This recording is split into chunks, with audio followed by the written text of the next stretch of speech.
Ya, mungkin saya ulangi lagi ya. Assalamualaikum warahmatullahi wabarakatuh. Waalaikumsalam Waalaikumsalam Waalaikumsalam warahmatullahi warahmatullahi wabarakatuh. wabarakatuh. Oke, Alhamdulillah ya, Alhamdulillahirabbil alamin. Salatu wassalamu ala asrofil anbiya'i wal mursalin wa ala alihi wa ashabihi ajma'in. Sebelumnya saya ucapkan terima kasih pada teman-teman semua yang sudah bergabung di Zoom hari ini pada mata kuliah biokimia ya. Baiklah, mari kita buka pertemuan pada hari ini dengan lafaz basmalah Bismillahirrahmanirrahim dan membaca suratul Fatihah bersama-sama ya. A'udzubillahi minasyaitonirrajim. Bismillahirrahmanirrahim. Alhamdulillahirabbil alamin. Arrahmanirrahim. Maliki yaumiddin. Iyyaka na'budu wa iyyaka nasta'in. Ihdinas siratal mustaqim. Siratal ladzina an'amta 'alaihim ghairil maghdubi 'alaihim waladdallin. Baik, em, saya absensi terlebih dahulu ya. Saya tidak setting absensi di e-learning, jadi saya absensi langsung aja ya. Pertama,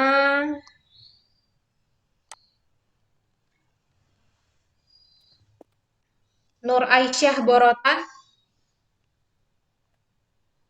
Nur Aisyah Hadir Borotan. Bu. Miftahun Nafiul Ummah. Hadir Bu. Ahmad Sarifudin. Hadir Bu. Ana Khairul Labibah. Bu. Zulfa Felicia.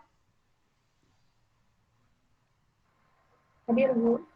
Sakina Elok Sabila Fatki. Hadir Bu. Naftalina Azkanur. Hadir Bu. Hadirlah Mawadatus Ibu. Mawadatuz Zahra.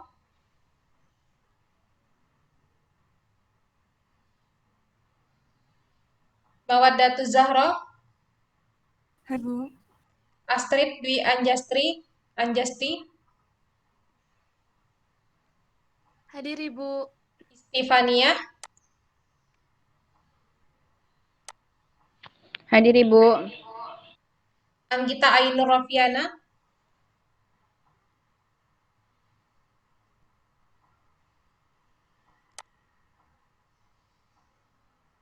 Anggita Ainur Rofiana.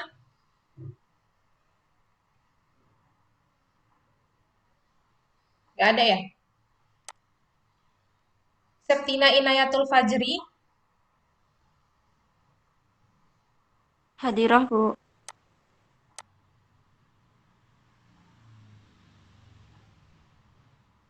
Nia Indriani. Hadirah Ibu. Mar'atus Solihah.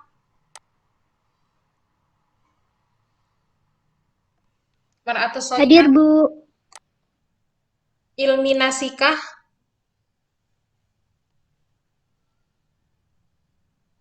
Hadir Bu. Etik Zakiyah. Hadir Bu. Dian Arfiani. Hadir Bu. Muflihatun Nailil Munah. Hadir Bu. Oke. Nah, terima kasih ya. Yang tadi yang belum adalah Mbak Nia Indriani ya? Atau Anggita Ainur Rofiana ya? Yang nggak ada ya?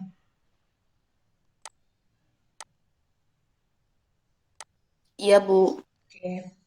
Baik, jadi sekarang kita mau bahas ya untuk materi selanjutnya yaitu tentang air ya. Pada hari ini pertemuan kita membahas mengenai air.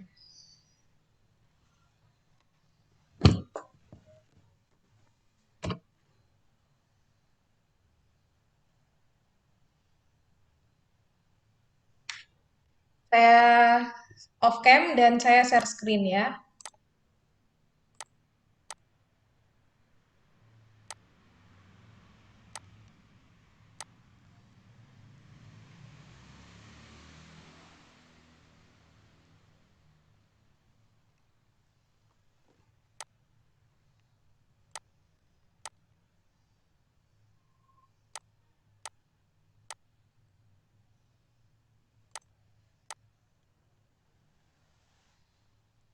Oke, jadi pada pertemuan hari ini kita mau bahas mengenai water and aqua solution. Ini bahasnya tentang air dan larutan berair ya.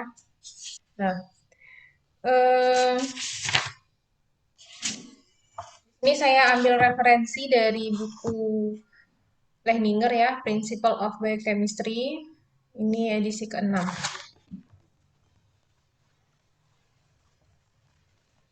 Oke, kita mulai ya. Nah, kenapa sih kita ada pendahuluan sebelum kita lanjut ke berbagai biomolekul dan metabolismenya, kita bahas tentang air dulu. Nah, jadi air ini merupakan media dari kehidupan ya. Jadi banyak sekali reaksi-reaksi biokimia, metabolisme itu berlangsung pada kondisi berair. Nah, demikian juga fakta bahwa air ini mencakup 70 sampai 90% komposisi dari organisme. Jadi organisme ya makhluk hidup merupakan senyawa yang paling berlimpah ya di sistem kehidupan kita, mencakup 70% atau lebih sampai 90% juga bisa dari bobot hampir semua organisme. Nah, lebih jauh lagi kita juga tahu bahwa organisme hidup itu kemungkinan ya, ini kemungkinan munculnya dari laut. Jadi air merupakan dapat dikatakan ya dalam ilmu biologi atau biokimia sebagai induk dari kita semua. Nah, eh, karena air ini mengisi semua bagian dari tiap sel, air merupakan medium untuk berlangsungnya transport nutrien. Kemudian juga reaksi-reaksi enzimatis metabolisme itu berlangsung dalam lingkungan berair. Selain itu, air juga media dalam transfer energi kimia. Nah, oleh karena itu ya, semua aspek dari struktur dan fungsi sel itu harus beradaptasi dengan sifat-sifat fisik dan kimiawi dari air. Nah, kemudian juga air ini juga menjadi penentu penting untuk struktur dan fungsi protein, asam nukleat, dan membran ya, beberapa biomolekul. Nah, eh, seringkali ya kita beranggapan bahwa air ini hanya sebagai suatu cairan yang tidak reaktif ya. Jadi biasa saja, jadi tidak reaktif itu artinya susah berikatan dengan senyawa lain ya, tidak berasa dan mudah digunakan untuk keperluan praktis. Nah, karena sifat air tadi yang stabil. Nah, tapi walaupun air ini memiliki sifat yang stabil, tapi ternyata air ini memiliki beberapa sifat istimewa ya. Nah, jadi air memiliki produk ionisasi yaitu H+ dan OH- yang mempengaruhi berbagai komponen penting sel. Nah, kita lihat juga di dalam Al-Quran ya, Allah berfirman. Nah, ini tentang air ini sebenarnya sangat banyak ya Allah sampaikan melalui Nabi Muhammad kepada kita. Dalam Quran surat Qaf dan Al-Anbiya ini Allah berfirman, A'udzu billahi minasyaitonir rajim. Bismillahirrahmanirrahim. Wa nazzalna minas samaa'i ma'am mubarakan fa'ambatna bihi jannati wa habbil hasid. Nah, dan kami turunkan dari langit yang penuh keberkahan, lalu kami tumbuhkan dengan air itu pohon-pohon dan biji-biji tanaman yang dapat dipanen. Surat Kaf ayat 9. Kemudian dalam surat Al-Anbiya ayat 30, awalam yarul ladzina kafaru an awalam yarul ladzina kafaru annas samawati wal arda kanata raqtan fafataknahuma wa ja'alna minal ma kullu syai'in hayyim afala yu'minun. Dan dari air kami jadikan segala sesuatu hidup, maka mengapakah mereka tidak juga beriman? Nah, jadi di sini eh, bisa kita maknai ya atau kalau lebih lengkapnya di tafsir bahwa air ini menjadi sumber kehidupan di sini ya. Karena di sini Allah katakan kami turunkan dari langit air yang penuh keberkahan. Hujan berarti ya. Lalu kami tumbuhkan dengan air itu pohon-pohon dan biji-biji tanaman yang dapat dipanen. Nah, kita ketahui ya, banyak sekali biji-biji yang kalau kita lihat itu keras ya, nggak mungkin nih bisa tumbuh. Tapi ketika ada di lingkungan yang berair, yang tepat ya pH-nya, kondisi eh, lingkungannya, ternyata tanaman itu bisa tumbuh begitu. Jadi fungsi air di sini mengaktifkan ya biji-biji tanaman dan pohon itu untuk bisa tumbuh. Dan sekali lagi ini menjadi sebuah kesyukuran kita kepada Allah Subhanahu wa taala karena apa? Menjadikan air ini sebagai suatu keberkahan sehingga tanaman-tanaman bisa tumbuh. Nah, tanaman-tanaman inilah yang kita makan ya di dalam kehidupan kita. Nah, berhubungan juga dengan beberapa biomolekul ya yang ada pada tanaman seperti karbohidrat, protein, lipid ya. Yang itu menjadi sumber kehidupan kita, makanan dalam kehidupan kita. Nah, nih. Dan dari air kami jadikan segala sesuatu hidup. Maka mengapakah mereka tidak juga beriman? Ini salah satu tanda kebesaran Allah Subhanahu wa taala. Masya Allah, tabarakallah ya. Nah, kita lihat, kita bahas sekarang bagaimana sifat dari air ini.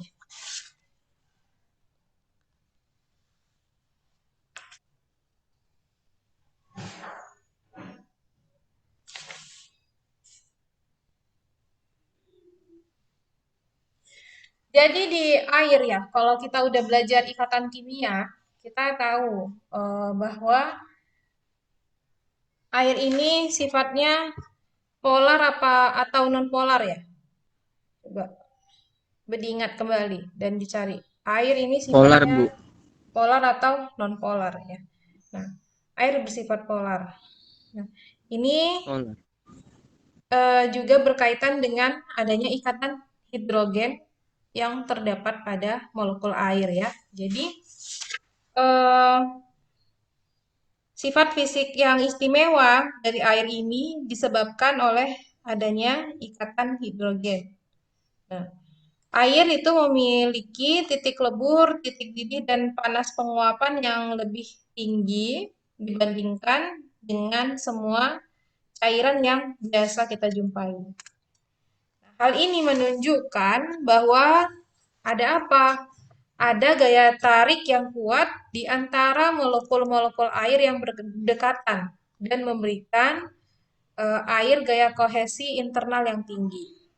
Sebagai contoh ya, panas penguapan merupakan ukuran langsung dari jumlah energi yang dibutuhkan untuk mengalahkan gaya tarik-menarik di antara air yang berdekatan, sehingga molekul tersebut dapat saling terpisah dan masuk ke fase gas. Nah, jadi ini eh, menjadi penyebab nih kenapa titik didih air ini cukup tinggi, lebih tinggi dibanding dengan cairan-cairan lain yang biasa dijumpai karena ada ikatan hidrogen antar molekul-molekul air yang berdekatan sehingga diperlukan panas atau energi yang lebih tinggi, energi panas yang lebih tinggi untuk mengalahkan gaya tarik-menarik di antara molekul air ini sehingga air dari fase cair bisa menjadi masuk ke fase gas. Nah, lalu kenapa ini air memperlihatkan gaya tarik antar molekul yang sangat kuat ini, ya? Jawabannya terletak pada struktur dari molekul air ini. Nah, jadi air itu molekulnya apa? Unsur penyusunnya apa saja? Ada atom hidrogen dan ada atom oksigen ya. Atom oksigen. Ada satu atom oksigen dan dua atom hidrogen. Dan kalau secara geometri molekul, air ini membentuk bentuk molekulnya adalah bentuk V, ya, dengan sudut sudut molekulnya yaitu 104,5 derajat. Nah, dan pada air ini dua pasang elektron oksigen, ya, dua pasang elektron dari oksigen itu tidak terpakai, menyebabkan eh, atom oksigen ini menjadi bermuatan negatif sebagian pada ujung bentuk V-nya dan cenderung untuk dan kecenderungan yang kuat untuk menarik elektron pada molekul oksigen dan memberikan kedua inti hidrogen muatan positif sebagian. Walaupun molekul air bersifat netral, muatan sebagian positif dan negatifnya terpisah. Dengan akibat molekul ini menjadi eh, air bersifat dipol elektrik. Karena pemisahan muatan ini, dua molekul air ini dapat tertarik satu dengan yang lain dengan gaya elektrostatik di antara muatan negatif sebagian pada atom oksigen dari satu atom molekul air dan muatan positif sebagian pada atom hidrogen dari molekul yang lain. Nah, inilah yang disebut ikatan hidrogen. Ini merupakan jenis interaksi elektrostatik. Nah, jadi di sini satu molekul air ini, satu molekul air bisa berikatan dengan molekul air yang lain ya. Ini si hidrogen berikatan dengan oksigen pada molekul air yang lain membentuk suatu ikatan, namanya ikatan hidrogen. Demikian juga ini satu molekul hidrogen yang di sebelah sini ini itu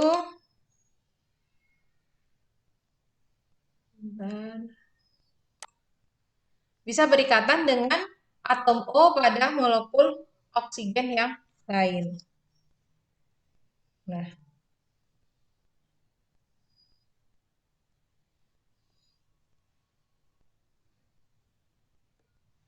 secara teoritis ya, tiap-tiap molekul hidrogen itu dapat mengadakan ikatan hidrogen dengan sebanyak-banyaknya 4 molekul H2O yang lain, seperti struktur pada S. Nah, jadi kalau misalnya satu molekul air ini, kalau dia berikatan dengan 4 molekul air, dan demikian juga 4 molekul yang lain tadi juga berikatan juga dengan molekul air yang lain, maka bisa membentuk namanya struktur kristal es ya.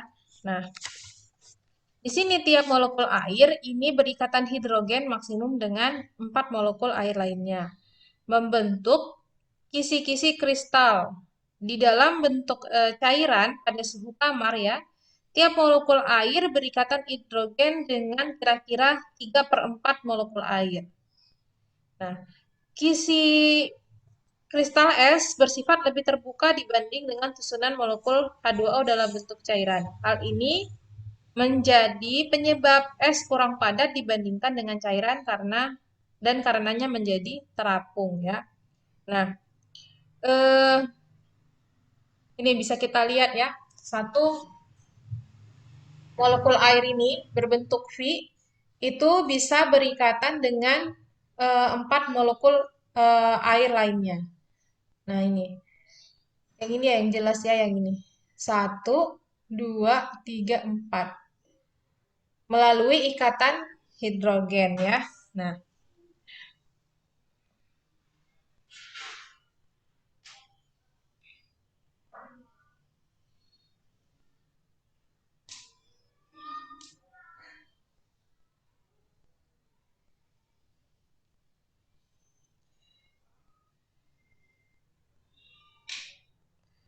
Tapi di sini bisa kita bandingkan ya antara ikatan hidrogen dengan ikatan kovalen ya.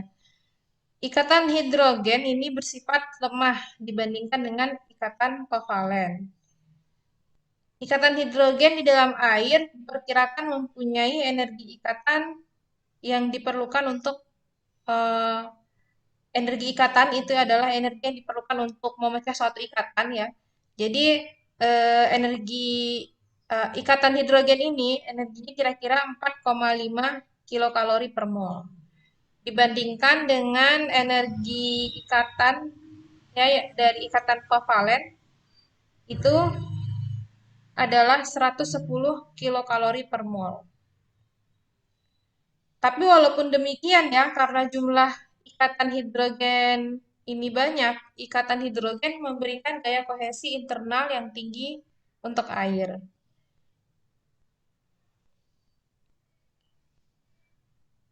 Nah, hal inilah yang menyebabkan air itu sifatnya cair ya, eh, tidak kental begitu ya. Dan istilah ini kalau diistilahkan itu bentuk air. Ini saya kutip dari buku Lehninger ya, yang terjemahan atau bahasa Inggrisnya apa ya di sini? Bentar ya.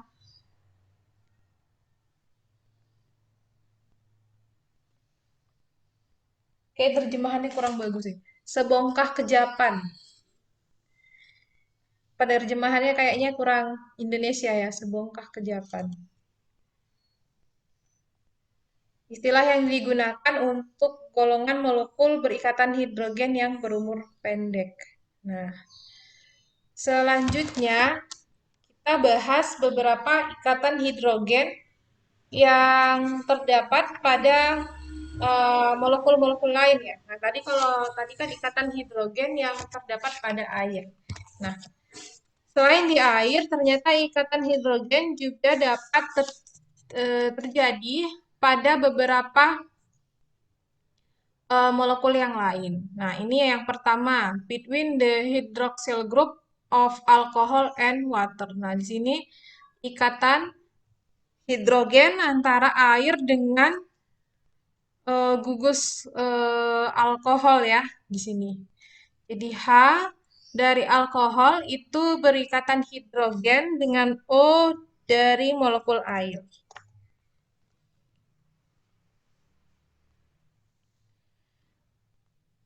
Kemudian ada juga ikatan hidrogen antara air dengan gugus keton. Nah, jadi O dari keton itu berikatan hidrogen dengan H dari molekul air. Selanjutnya, ikatan hidrogen ini juga bisa terjadi pada eh, peptida. Nih, ada dua peptida dihubungkan dengan ikatan hidrogen sehingga membentuk polipeptida. Nah, polipeptida ini nanti kita bahas di protein ya. Nah, kemudian ikatan hidrogen juga bisa terjadi pada basa-basa nitrogen pada molekul DNA ya. Nah, di sini H itu berikatan dengan N. Nah, jadi bisa kalau dalam ikatan kimia ya, ikatan hidrogen itu terjadi antara molekul H dengan tiga unsur yaitu F, O, dan N. Disingkat jadi FON ya. Jadi ikatan hidrogen itu terjadi antara atom H dengan tiga unsur yaitu F, O, dan N. Nah,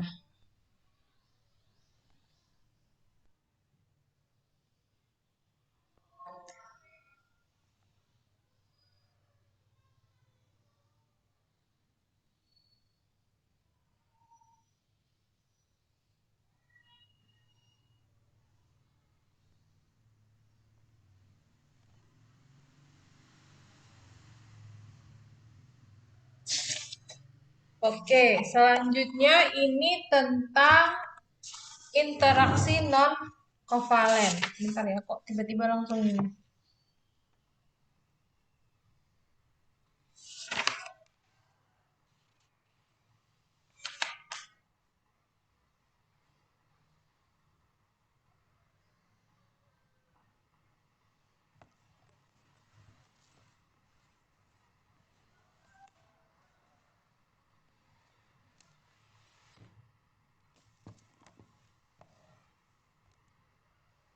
Oh ini.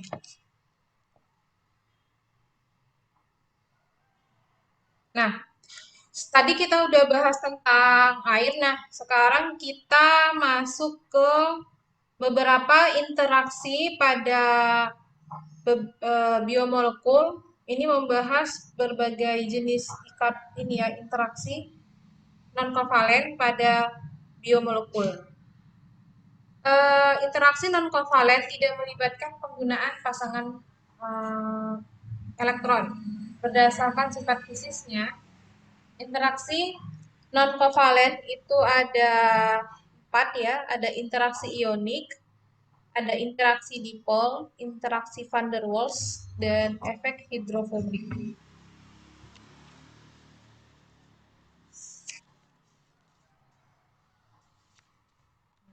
Tadi kalau sebelumnya kita membahas interaksi dari senyawa kovalen polar ya. Sekarang kita bahas interaksi non-kovalen.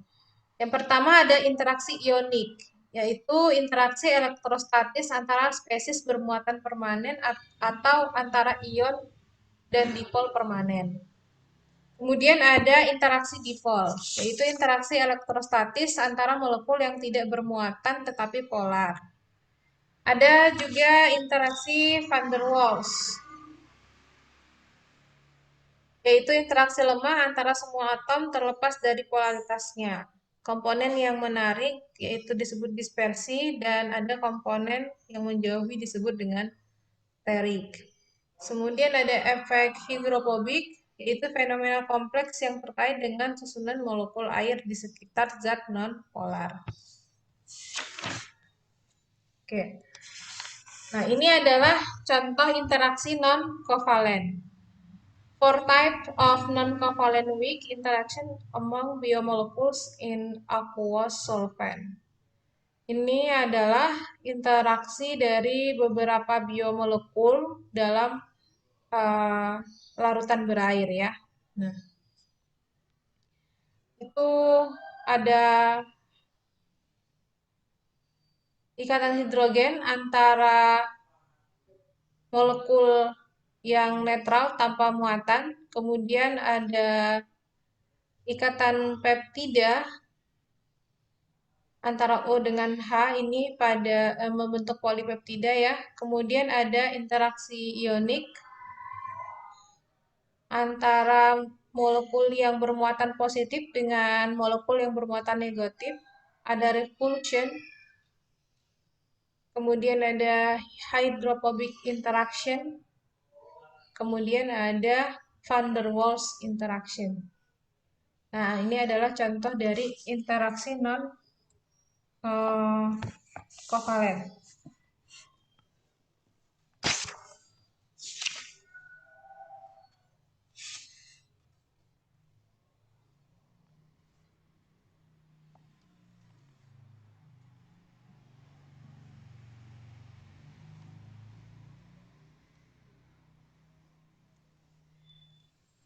Selanjutnya, kita bahas mengenai pengaruh zat terlarut pada sifat air. Nah, jadi zat yang terlarut dalam air ini dapat mengubah sifat-sifat air ya. Nah, ada beberapa sifat ya yang disebut dengan sifat koligatif larutan. Ini nanti ada beberapa jenis ya, tergantung kepada senyawa yang terlarut. Kemudian ada sifat non-koligatif. Yang pertama kita bahas sifat koligatif ya. Nah,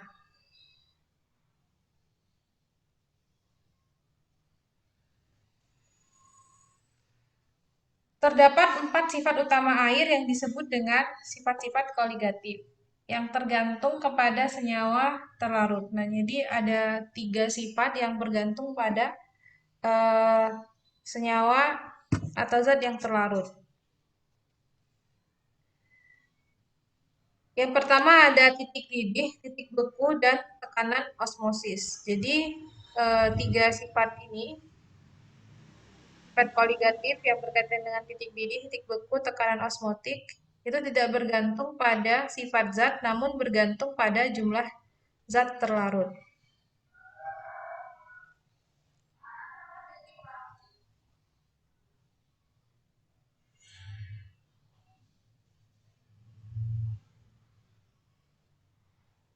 Kemudian ada sifat yang kedua adalah sifat non-koligatif, yaitu kekentalan, tegangan permukaan, rasa, dan warna. Nah, ini bergantung pada sifat kimiawi dari zat yang terlarut. Oke. Yang pertama kita bahas adalah tekanan osmotik. Osmosis itu adalah aliran molekul pelarut secara selektif melewati membran berpori dari larutan encer ke larutan yang lebih pekat. Nah, pada peristiwa osmosis ini terdapat membran semipermeable yang gunanya apa? Untuk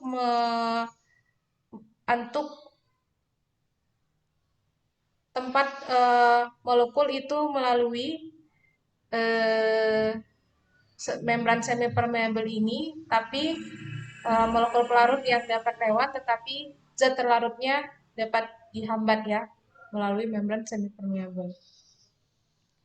Nah, lalu ada istilah selanjutnya yaitu tekanan osmotik, yaitu tekanan yang dibutuhkan untuk menghentikan peristiwa osmosis ya. Nah, eh, pada peristiwa eh, osmosis ini terjadi pergerakan ya dari larutan itu dari larutan encer ke larutan yang lebih pekat melalui suatu membran, yaitu membran semi permeable. Pada membran semi permeable ini pelarut bisa melewati, tapi zat yang tidak terlarut tidak dapat melewati membran ini. Nah, ini bisa konsep dasarnya bisa dilihat pada gambar ya. Nah, lalu apa itu tekanan osmotik? Itu tekanan yang dibutuhkan untuk menghentikan peristiwa osmosis. Nah, kita kaitkan dengan peristiwa osmosis ini pada sel ya. Nah, eh,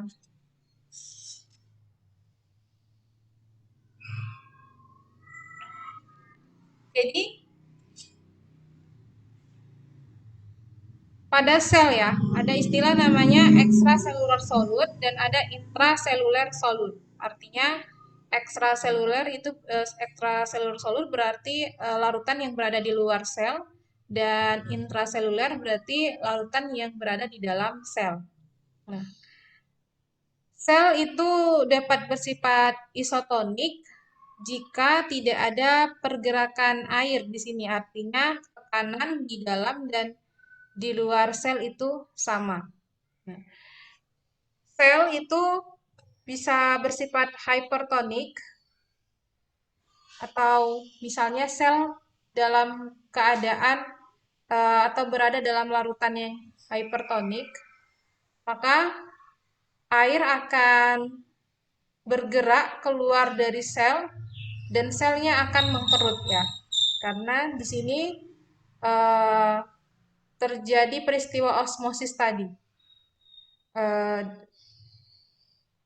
Air di dalam sel itu akan keluar, kemudian di dalam dinding sel itu kan sifatnya merupakan sifat membran semi permeable ya, dapat dilalui oleh zat-zat tertentu. Jadi di sini air dari dalam sel itu keluar sehingga menyebabkan selnya menjadi mengkerut. Lalu gimana kalau misalnya sel dalam larutan hypertonik? Maka air akan masuk ke dalam sel ya, sehingga selnya akan menjadi pengembang.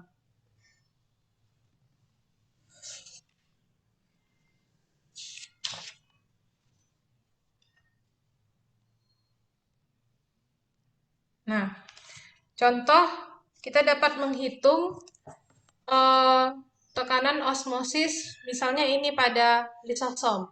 Lisosom ini adalah salah satu organel sel ya. Nah, misalnya zat terlarut utama dalam lisosom adalah KCl 0,1 molar dan NaCl 0,03 molar. Saat mengisolasi lisosom ya, ini proses mengidentifikasi organel-organel sel ya. Beberapa konsentrasi sukrosa yang diperlukan dalam pelarutan ekstraksi pada suhu kamar untuk mencegah terjadinya pembekakan dan pecah ya. Jadi kalau misalnya konsentrasi zat di luar selnya tinggi ya, maka kalau konsentrasinya tinggi, maka air sebagai pelarut dari sukrosa ini akan masuk ke dalam sel. Kalau air masuk ke dalam sel, kemudian tekanannya semakin tinggi, maka sel bisa bengkak dan pecah ya. Maka kita perlu mencari tahu berapa tekanan osmosis dari lisosom ini, sehingga nanti eh, larutannya sifatnya isotonik, ya, sama tekanannya di dalam dan di luar sel, ya. Kalau hipotonik tadi apa? Kalau hypertonik apa? Kalau hipotonik berarti tekanan di dalam sel lebih besar ya daripada tekanan di luar sel.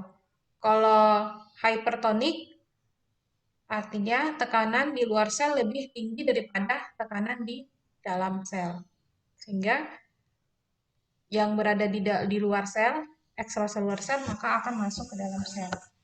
Nah, sekarang kita hitung tekanan osmotik dari lisosom. Tekanan osmotik lisosom itu rumusnya adalah untuk menghitung tekanan osmotik pasti udah pernah tahu ya di kuliah kimia dasar. R kali T dikali I dikali C dikali ditambah maksud saya R dikali T dalam kurung I dari KCl dikali C dari KCl dan I dari NaCl ya, I dari NaCl dikali C dari NaCl. Karena KCl dan NaCl di sini zat yang terlarut di dalam lisosomnya. Ada dua ya. Nah, itu tinggal ditambahkan aja nanti. Jadi, RT dalam kurung I dari KCl adalah 2 dikali 0,1 molar per liter. Ditambah I dari NaCl yaitu 2 dikali C dari NaCl, konsentrasi NaCl 0,03 molar per liter. Maka hasilnya adalah RT 0,26 mol per liter. Oke. Selanjutnya, tekanan osmotik larutan sukrosa. Sebentar ya.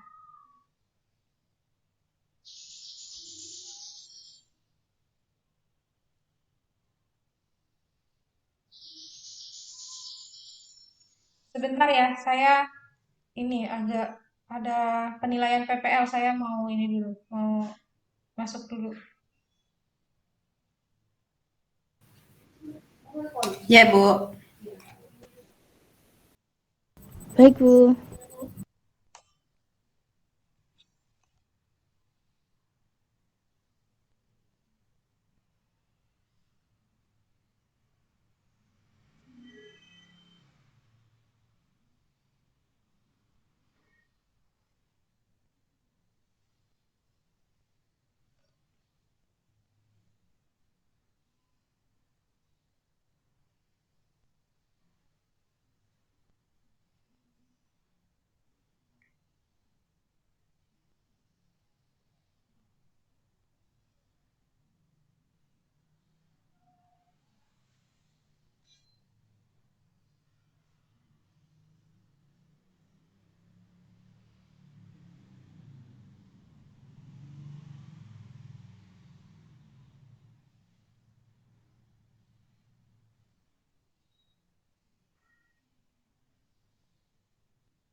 Oke, kita lanjut ya.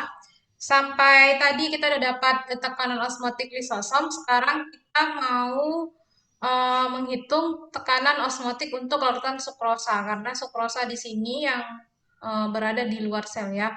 Nah, jadi tekanan osmotik dari sukrosa yaitu R kali T dikali I sukrosa dikali C dari sukrosa. Nah, untuk I dari sukrosa ini satu karena sukrosa ini bukan merupakan senyawa ionik ya. Kalau NaCl dan KCl tadi adalah senyawa ionik. Jadi di sini untuk supaya tekanan osmotiknya sama, tinggal kita sama dengankan ya nanti. Sehingga pertama kita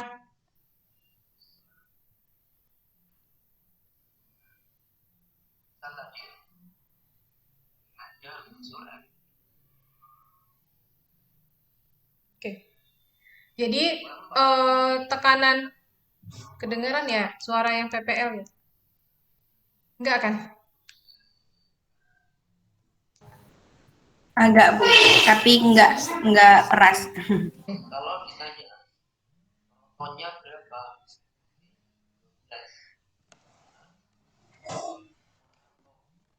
Nah, jadi tadi sampai mana ya? Maaf ya kalau ganggu. Soalnya ini ada yang PPL hari ini ujian. Saya kalau misalnya ganti hari PPL-nya susah, ganti hari kuliah kita juga susah gitu. Jadi tadi kita udah dapat ya tekanan osmotik dari sukrosa yaitu pi sukrosa sama dengan RT dikali konsentrasi sukrosa. Jadi di sini untuk agar berapa konsentrasi sukrosa yang diperlukan untuk proses ekstraksi agar tidak terjadi pecah lisosomnya, maka kita sama dengankan agar tekanan osmotiknya sama. Ya, jadi tekanan osmotik sukrosa sama dengan tekanan osmotik lisosom. Tekanan osmotik dari sukrosa tadi adalah RT dikali C sukrosa. RT-nya di sini nggak perlu kita cari ya, karena nanti bisa dihapus ini, maksudnya dicoret begitu. Karena dia konstan sifatnya ya. Di sini dalam hal ini T-nya ini kan di suhu kamar, jadi sama nilainya dan R ini adalah konstanta. Nah, jadi konsentrasi dari lisosomnya tadi adalah 0,26 ya. Jadi sehingga di sini kita untuk mencari C dari sukrosa ya ini aja tinggal di harusnya ini ya sama dengan ya ini ya. Mohon maaf ya ini RT-nya nggak ada ya. Jadi C sukrosa itu sama dengan 0,26 mol per liter ya. Saya coret dulu.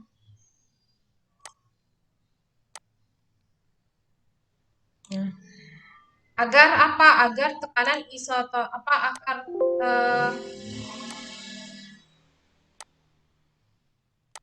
agar sifatnya nanti menjadi isotonik ya, tekanan osmotik di dalam dan di luar itu